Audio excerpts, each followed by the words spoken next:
Hello, everyone, and welcome to the online part of the BabyBrains Conference 2023 on bonds. We're going to talk about relationships between human people. We started on Saturday in London, and Sarah Lloyd-Fox was there already, and we are really excited about having you here again today. Dr. Sarah Lloyd-Fox from the University of Cambridge. And today you are going to talk to us about when those bonds between people start. Thank you very much for joining us. Thank you, Sylvia. Okay, I'm just going to share quickly. There we go. You can see the full screen. Yes, fantastic. Perfect. So thank you for inviting me today. And I guess just to say more about me, as well as being a developmental neuroscience and psychology researcher at the University of Cambridge, I'm also a mother of 2 boys at primary school. I'm a daughter. I'm a sister of 4 siblings. I'm an auntie of 14 nephews and nieces of all different ages.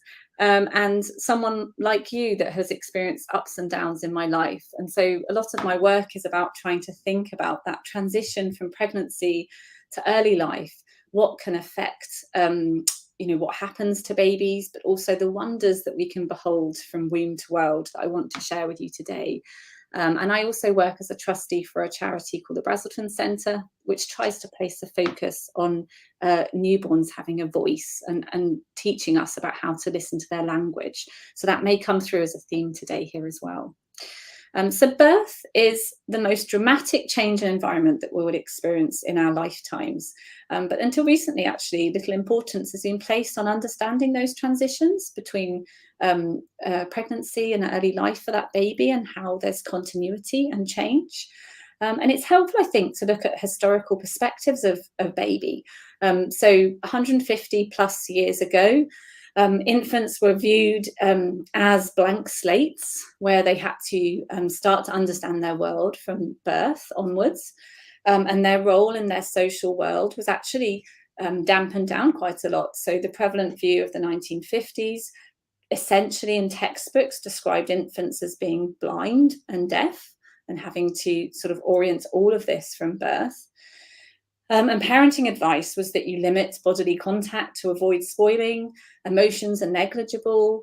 You may recognize this photo from films that you've seen of these kind of waiting rooms where you have babies, where they would be looked after and the dads and the family could view them and the mums would see them sometimes, but that they wouldn't be together, forming early social bonds.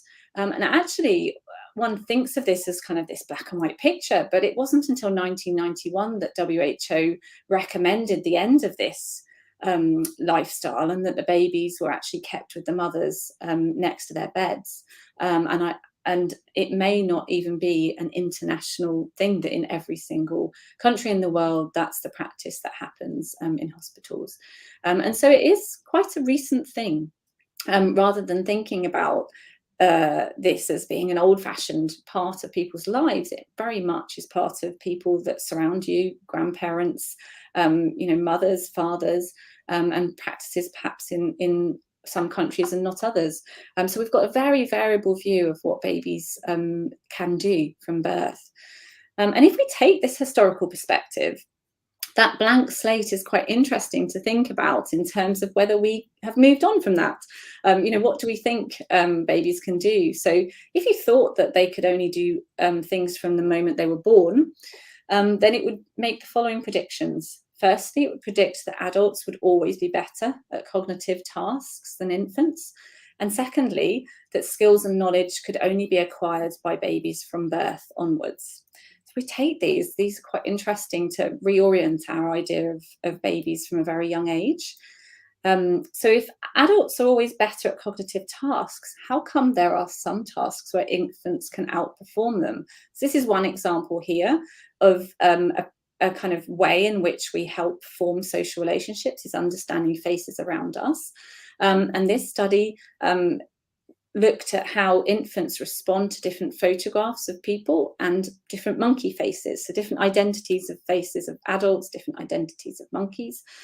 And actually, until around 9 months of age, where infants have had a lot of visual experience of faces, they actually outperform adults. So 6-month-old infants can discriminate between different monkey faces and better than adults and 9-month-old infants can. So that's kind of negating this idea that everything will get better as we get older.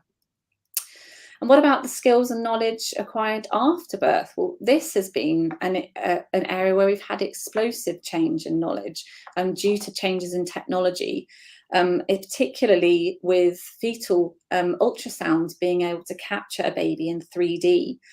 So if we look at learning, it can actually begin in the womb.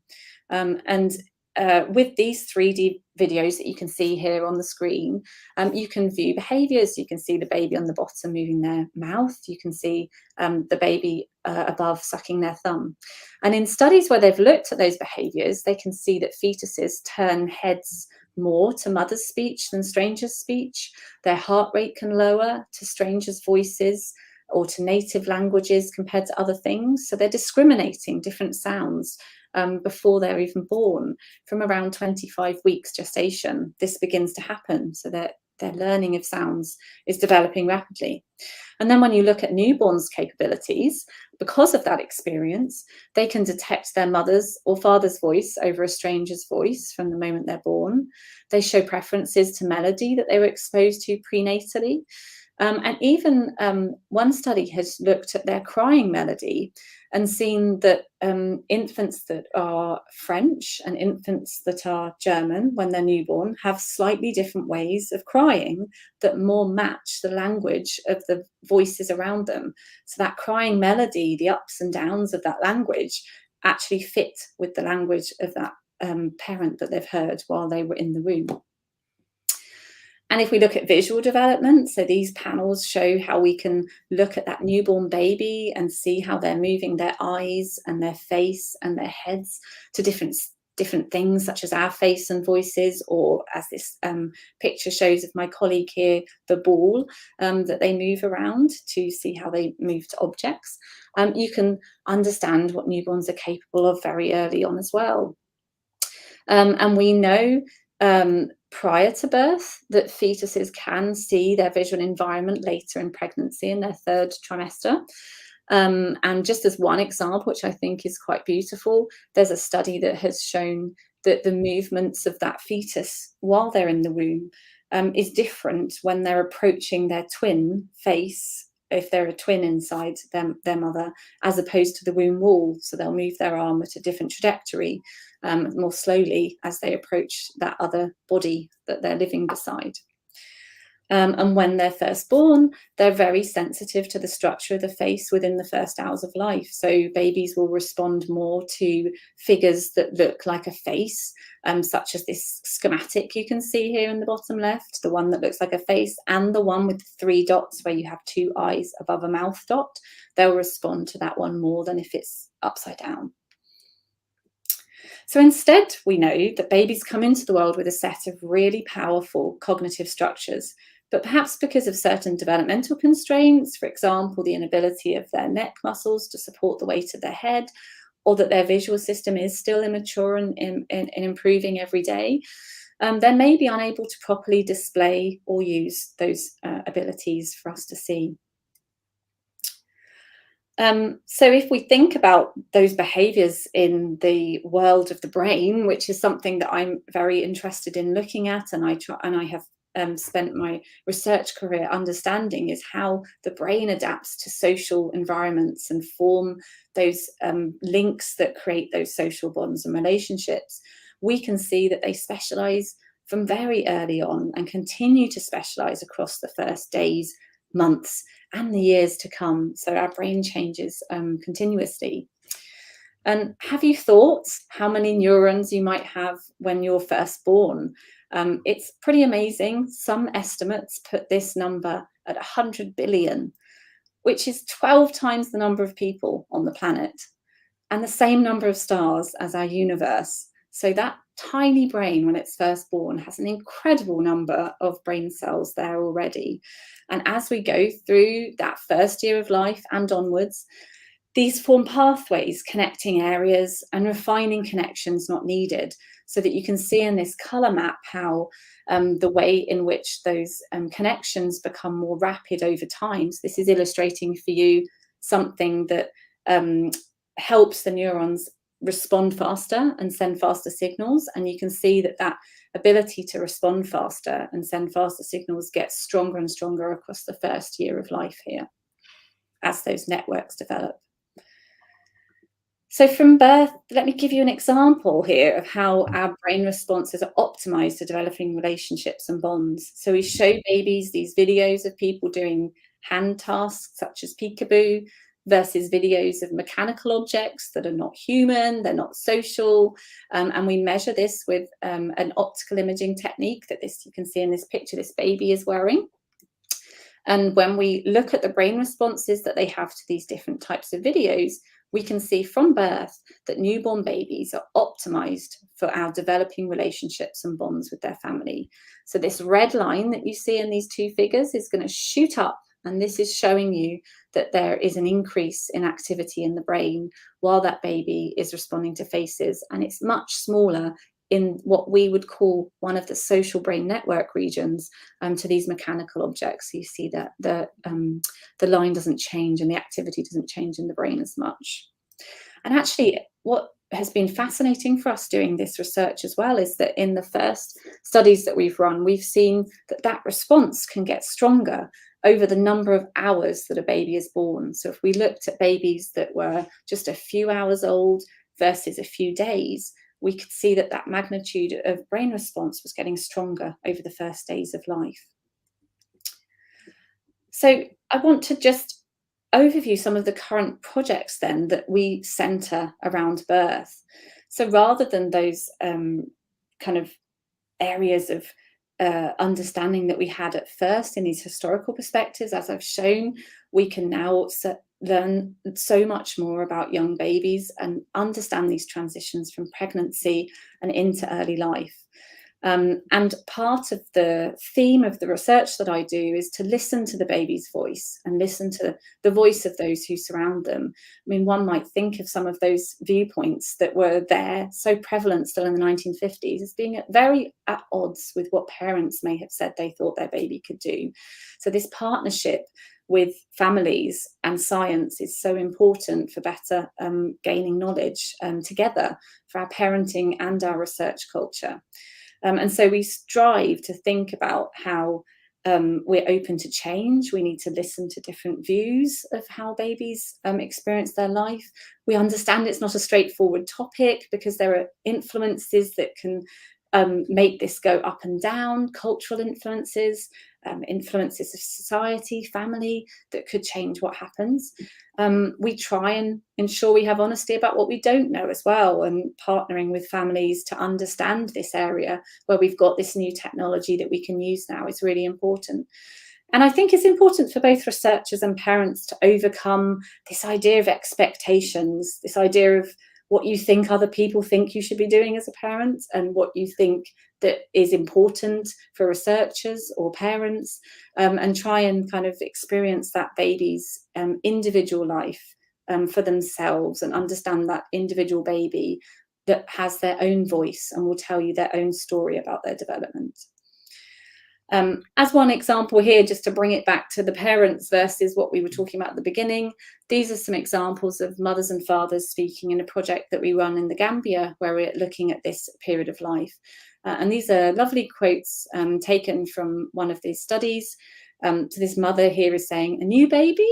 When can babies see?" Well, Mandinkas, which is their cultural group there, used to say that a baby cannot see, but when you stand beside a baby, you will see that the baby looks at you. And from my own understanding, the babies see the moment they are born, because when the baby is born, when you stand beside them, they notice you, they look at you, and any movement that you do, the baby will look at you. And here, when you ask the father about seeing and hearing, there's another quote here, "When the baby is asleep and something drops and the baby wakes up and panics, then you know they can hear. And when the baby looks at you moving around in the house, then you know that they can see."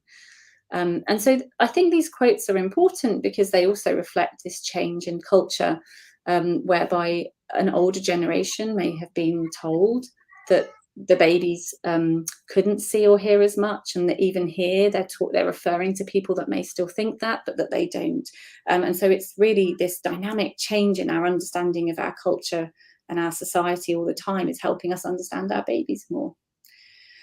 So one of the other projects that we've been working on is to think about the impact of the pandemic, this unprecedented thing in all of our lives, where we have been partnering with other people, such as photographers like James Clifford Kent here, to understand this relationship between mothers and fathers, grandparents, and their journey with their daughter, son, granddaughter, grandson, and how this may have impacted where these social structures that we had for a baby may have changed, and how this can help us understand what is good, what is ideal, what we can do to support families in non-traditional, non-conventional structures. And because a lot of what we're learning about the influence of the pandemic is very relevant for parenting outside of the pandemic. And this quote here, one of the parents said in this project, it takes a village to raise a baby, but what happens when this disappears and I lose everybody? And that's how she felt at the beginning of the pandemic and her journey across the time and her becoming a mother and learning about what the impact there was. And so from this project, some of the lovely things that we've seen are what has been a kind of source of support. So social support, obviously, that they could have around them has meant that their mental health as a parent was better, whilst financial instability would decrease that. But also some of the research parts that we're looking at is how outdoor space mediated these relationships. So if you had better access to outdoor space, this wasn't as much of an impact. So we're trying to piece together lots of pieces of the puzzle here.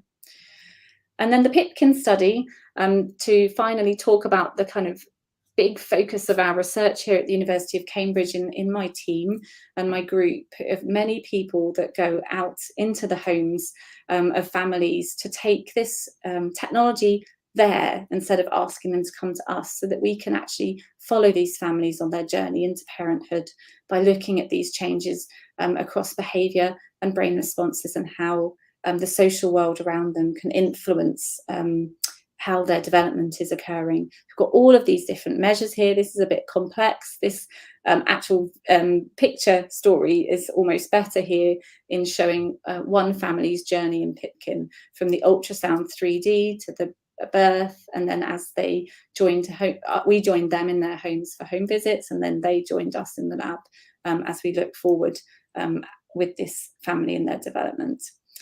So we partner with those families to understand how these social relationships and the world around them, including factors such as living, without as much around you, so living in poverty in the UK or the Gambia, may influence babies' development, and to try and emphasise and evidence how strong bonds can help us weather almost anything. Thank you for listening. Thank you so much, Sarah. This has been a really nice journey towards, from the womb and then how things develop. And thank you for sharing so much about what you are doing and how different ways you can look at this from a scientific perspective. And also, what really touched me was the fact that parents often know better than scientists sometimes, right? Like maybe 50 years ago, scientists said children are blind. Well, a parent, they're actually just observing their child. No, they're not actually blind. I can tell that they're see. So sometimes, and I mean, I believe this might be in evolution, right? Maybe there are some things where we notice something about our child that science is not yet there to be able to pick up. It doesn't mean that it's not true. So I think that was very touching, those testimonials from the parents in the Gambia. And also to see that it's kind of paralleling with what is happening here. It's similar, like previous generation was telling us something, and now our generation is kind of thinking, maybe not, maybe it's a bit different. Yeah, that's part of the reason, is to say all cultures have similar, constructs and influences, and they're very different lives from ours, but they, they think and believe the same things. I think it's really good to pick up on that. Yeah. Really binds us together across cultures as well, right? It's really beautiful to see this bond as well. We might feel very different, but actually we might be more similar than what we are used to think. To think a little bit more about this bond, you showed us evidence that those bonds can begin to form in the womb. There are people that even think or say that that bonds can begin even before, at the moment when a mother or future mother or father begin to think and dream about the future baby. There's already a bond happening there. What do you think? Is there a relationship that can begin before conception? Yeah, that's a really difficult question, and it's really hard to answer because I think that's a question of something that we don't know, and how can we sort of look at that in a sense as scientists. So if we match that idea of that philosophical perspective, how would we ever understand if that's true or not? Because we'd have to sort of find people that did and didn't think about it, and by asking them if they thought about it, maybe they'd start thinking about it. So it's a very tricky topic. But I think some of the research that looks at how parents' mindedness, so their ability to put themselves in the position of their baby and think about their emotions and their beliefs and their feelings, rather than just practical things like, how tall will my baby be, or will they be good at football, but think about, will they be happy, what will make them happy, how will they bond with their siblings and things. Some of that in pregnancy has been linked with then positive bonds and relationships and development once that baby's born. So I think for me, it's an open question of whether you could do this even earlier. And I don't think I know the answer, but I think if I take the Gambia as an example, where people in that society have to deal with a reality that means that they may lose their infant sometimes, because their mortality is higher than in Europe, for example. Thinking about that baby and thinking about those bonds before it's even there may be a much more difficult thing to do, and try and to form those bonds earlier, as you say, may be much more impactful from a mental health and well-being perspective if you do that so much, and then you may not lose your baby. Whereas, and the same is true here, people struggle to have babies, and so if you're trying to form those bonds before the baby even arrives, there's that balance of difficulty there for you as well. Yes, which actually brings me to my next question, which is exactly about all those pregnancies that even here end before they get to the third month or during the pregnancy, and knowing what we know about the perspective of the fetus and the bond that can happen already. How can we use this information to support and help that part of the population that is suffering from something that's not very often talked about? It's kind of almost dismissed. But if we know that there is something going on there, both from the child's perspective and from the relationship perspective, how can we come in and offer some sensitive support there? Yeah, I think it's a really tricky area, as you say, in terms of that it should be better supported, because I think we know that relationships are forming, and I would say that's true for both the mother and the partner, whether male or female, that may not be carrying that baby, but is thinking about all of those bonds as well. And if you're talking about the first trimester, where you can't feel that baby too much, although your body is changing, so you can certainly feel something's happening to you, but that being itself, you're not forming a bond with. It's all about the concept in the first few months as well, as you say, and then that would be equivalent for both parents if there are two parents. So I think we also really under support that partner in that relationship, because they won't get support if they lose a baby, in kind of grieving and understanding their feelings about that baby either. So I think they're very unrepresented as a voice. Need as well. Yeah. So there's a balance to find between what you were saying before and like, of course, if we engage in this relationship very early on, maybe even before the baby arrives, this might pose issues if then something goes wrong. At the same time, if we don't form these bonds, then if something goes wrong, it doesn't mean that it doesn't feel like anything and it's all swept under the carpet, right? So it's really kind of finding this, this balance. And basically, it's the same thing with all relationships, right? That's like with everyone around us. It's a matter, like, and we were saying it today at the beginning of the conference. It's bonds are at the same time something wonderful, that it's a resource, is something that makes us feel connected to everyone else.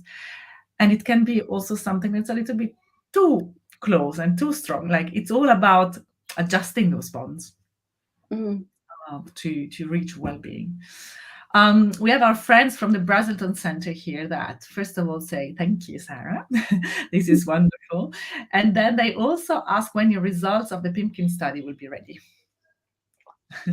PIPKIN study is a very large study, which it doesn't sound like it's got many babies because it's around 100 families in total, but we do so many things that we're going to end up with thousands of data sets.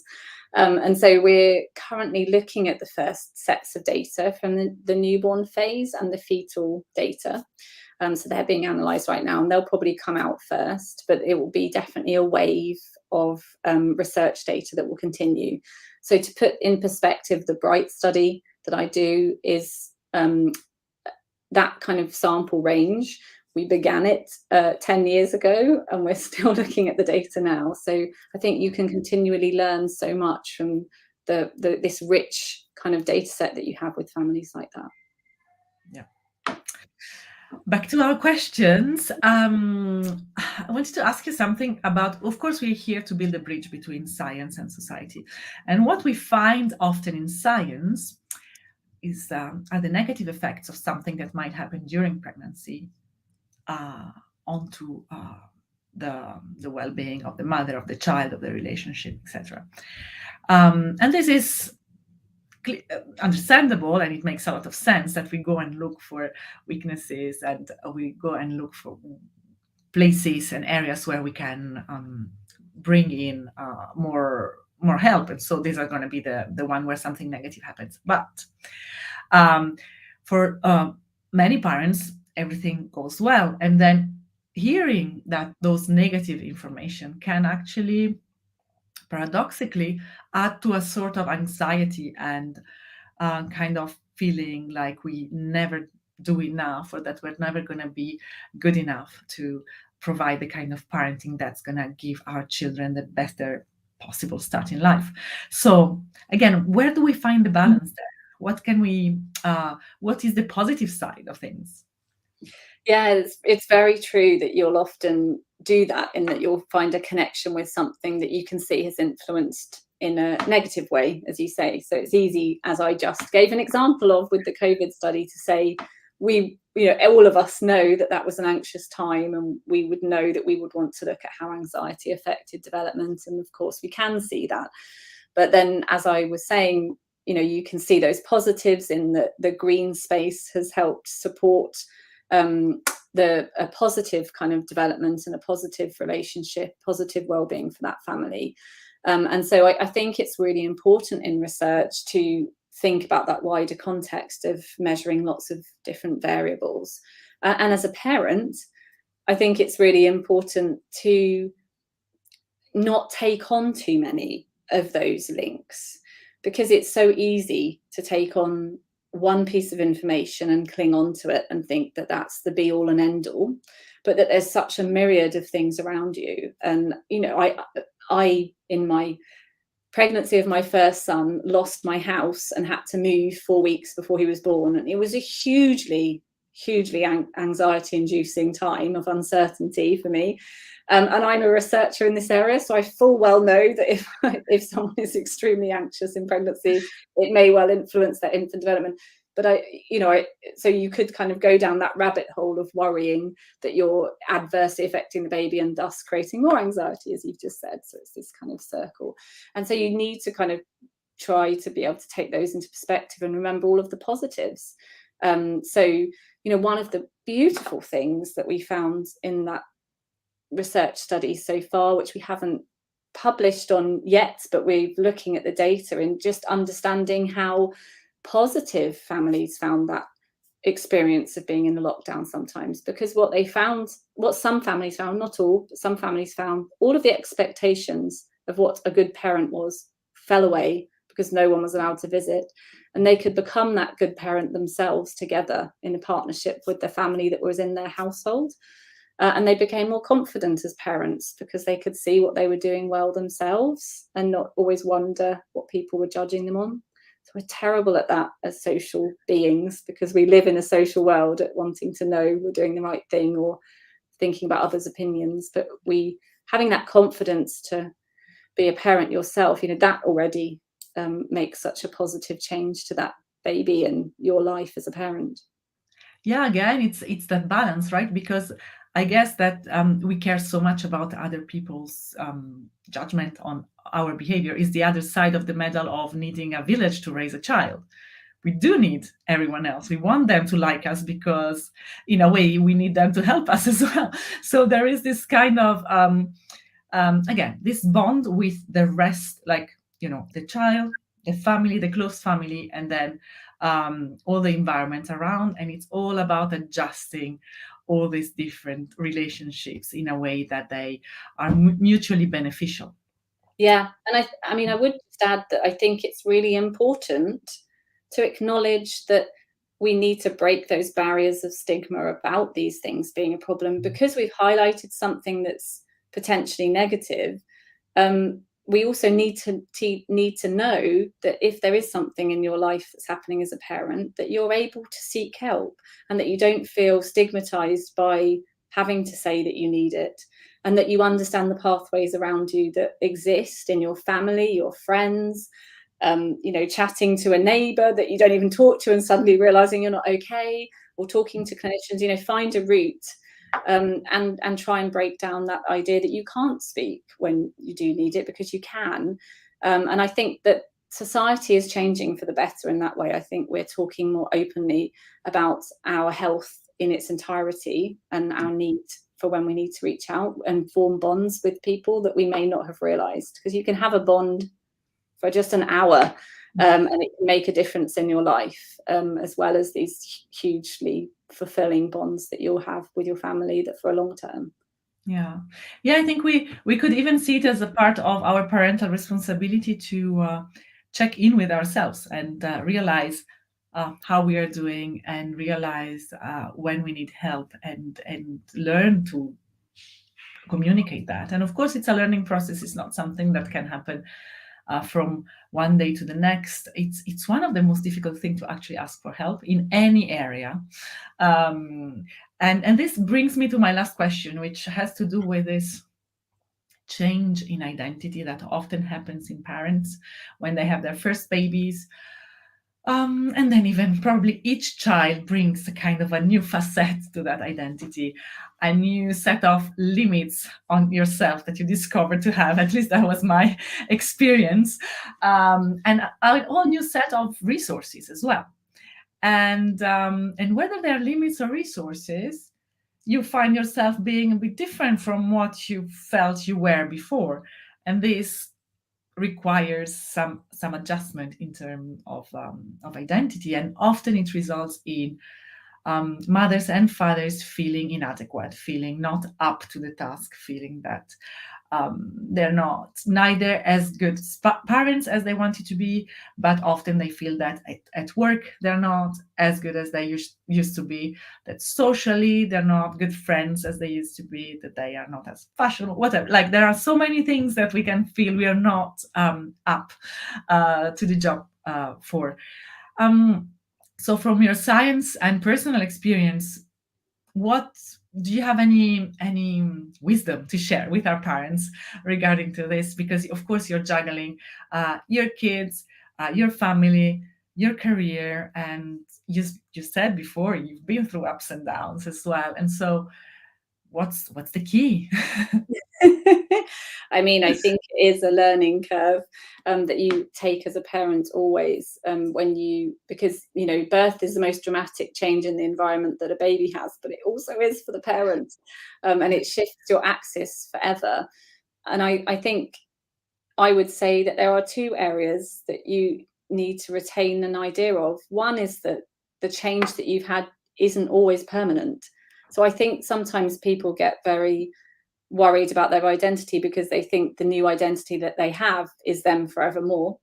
And I think sometimes it's really good to just keep on telling yourself, I am just tired, and that is why I'm behaving like this. And I might be tired for 5 years, 10 years, 6 years, 5 months, whatever it is, but it will change who I am, because it will be harder to deal with life while my baby's very young, while my child goes through flu, while they struggle at school, and then it all makes me struggle because I'm worrying about them. So, there are some things actually that you need to just tell yourself, they're temporary, they go away, and you can find some things that you enjoyed as your identity before. But also this new identity brings you power because it helps you balance the priorities in life. And that juggle happens, but you'll start to work out who you want to be and why it's important to not always just care about meeting work goals and deadlines and ambition, because you have ambitions as a mother, as a kind of daughter. You find other relationships, because also there's that caring relationship with your aging parents too. So there's all sorts going on, and you learn to, I think you just need to learn to think about that balance, and don't beat yourself up when it doesn't go well sometimes, because it will change to another way. I think we're terrible at that. We kind of explode in this view of the fact that we're failing as a parent or failing at work because it's all gone wrong this day or this week or this month, but that it will change, and we need to try and cling on to that and not be so harsh on ourselves.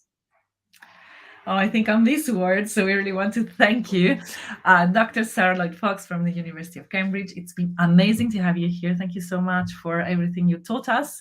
It's still available on YouTube and on the Facebook page. And thank you so very much for sharing so much wisdom.